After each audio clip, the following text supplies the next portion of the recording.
Paroki Santo Yosep Pekerja Manola, awalnya merupakan salah satu bagian dari wilayah Paroki Santo Gerardus Mayela Kalembu Weri. Tepatnya pada tanggal 1 Agustus tahun 1962. Dalam perjalanan waktu mengingat jarak tempuh yang cukup jauh, serta kondisi jalan yang kurang baik, maka pada tahun 1973 stasi Manola dialihkan menjadi bagian dari Paroki Kristus Raja Waimangura. Seiring bergulirnya waktu, kurang lebih 32 tahun, dan dengan pertumbuhan iman umat yang cukup meningkat, maka dalam rapat pleno Dewan Pastoral Paroki Kristus Raja Waimangura, mengusulkan pemekaran wilayah stasi Manola menjadi sebuah kuasi paroki. Hal ini bertujuan untuk mendekatkan pelayanan kepada umat, mengingat wilayah Paroki Kristus Raja Waimangura cukup luas saat itu. Hal ini diterima baik oleh Bapak Uskup. Maka pada tanggal 1 Oktober tahun 2005, stasi Manola ditingkatkan menjadi kuasi paroki. Selanjutnya dalam kurun waktu yang tidak terlalu lama, yakni pada tanggal 6 Januari tahun 2007, kuasi paroki Santo Yosep Pekerja Manola diresmikan menjadi paroki penuh atau definitif oleh Yang Mulia Uskup Keuskupan Wetebula Monsonyiur Herubim Pareira SVD. Dari segi pastoral, adanya keinginan yang kuat untuk mewujudkan keselamatan bagi semua orang, dan semakin meluasnya kerajaan Allah di dunia, maka tercetuslah gagasan pendirian lembaga pendidikan yang secara mendalam menggumuli kehidupan rohani, sebagaimana diajarkan dalam iman dan tradisi Katolik, yang diselaraskan dengan kehidupan umum bagi pembinaan generasi muda.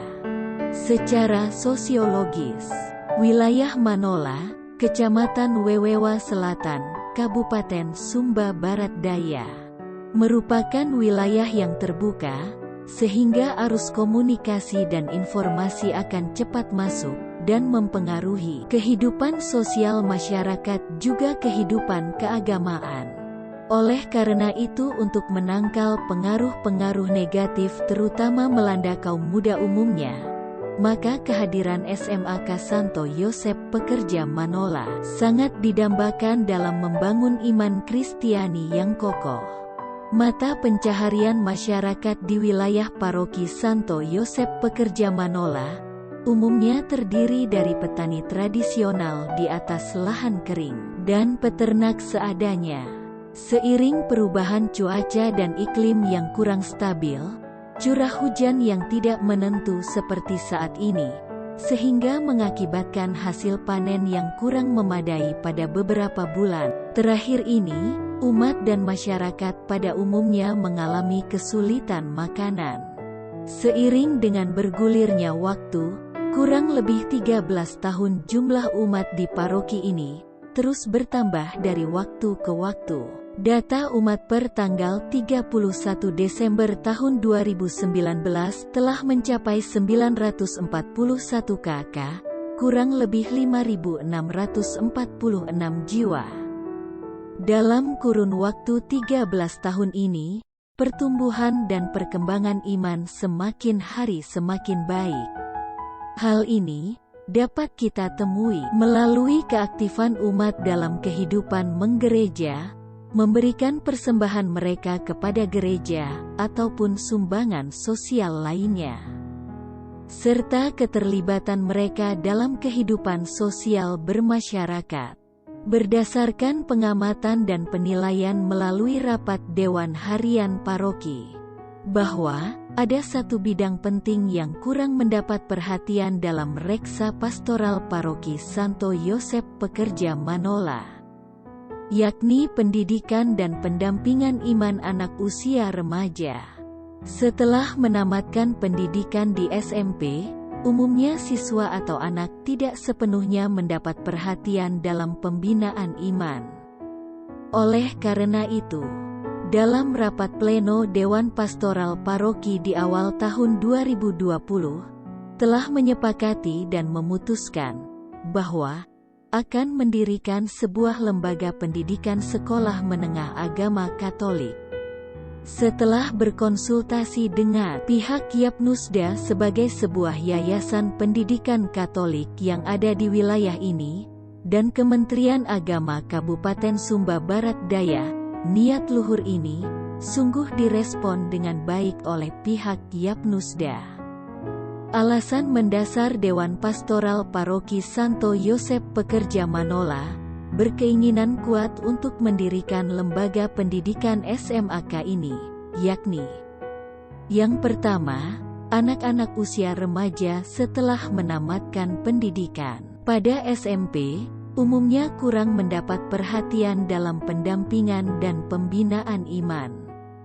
Hal ini dapat menyebabkan mereka kurang aktif dalam kehidupan menggereja, dan dapat menghantar mereka untuk mudah terpengaruh pada kebiasaan lingkungan yang kurang baik, seperti mabuk-mabukan, merokok, membuat keributan pada malam hari, sehingga dapat meresahkan masyarakat sekitarnya. Yang kedua, pelayanan rohani, seperti misa atau ibadat di sekolah selama ini tidak berjalan. Yang ketiga, melalui lembaga pendidikan SMAK ini yang berbasis agama Katolik, diharapkan agar mengkaderkan atau melahirkan generasi penerus yang berguna bagi gereja dan masyarakat, melalui pendampingan iman yang baik dan benar bagi mereka. Yang keempat, melalui lembaga pendidikan ini, diharapkan agar pendampingan kelompok kategori orang muda Katolik dapat berjalan dengan baik, sehingga kualitas iman umat semakin hari semakin baik. Yang kelima, melalui lembaga pendidikan ini, diharapkan agar dapat menciptakan tenaga-tenaga pastoral awam handal, yang akan berguna atau bermanfaat di lingkungan dan stasi-stasi di wilayah paroki ini maupun pada tingkat yang lebih tinggi.